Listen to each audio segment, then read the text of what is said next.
Qulagimiz makonni ham bosib yuribdi, tuxumga yaqin bu ham. Bu yil qo'shamiz. O'tgan yilgi qo'shganimizdagi chiqqan jo'jalar tulakdiki. Sotib olganlar rahmatini aytyapti. Makoncha ham aprelski tug'yapti уже. 3-4 ta tug'ib qo'ydi. Kechki makonchamiz.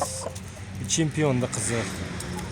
Cho'sti davrasida chempionlikka urushib toy yutgan xo'rozni qizi bu. Buni bolalari ham zo'r chiqyapti. Bu mart oxiri chiqqan jo'jamiz. Tez orada buni bir oyoqlarni ko'ramiz. Tulagimiz ham tilovdan chiqyapti. 5,5 kilo bo'yi pastroq polvonni.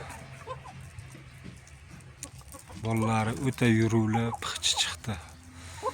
Ko'rmakyonga qo'shib olingan bolalar. Bu makon bilan buyur chiqaramiz. Bu korpuschi makonimiz. Bu tilovda shuning uchun chekkada o'zini olib turibdi. Qariya 5 yillik makon. Mana bu polvoncha bilan mana makoncha, shu makon bilan olacha xo'rozni ikkita tanachini qo'shganman. Xudo xolasa korpuschi tanachilar chiqadi.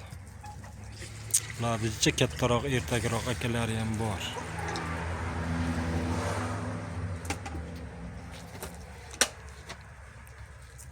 Makon polvon makon. Bo'yi pastroq, lekin 4 kilo oshiq.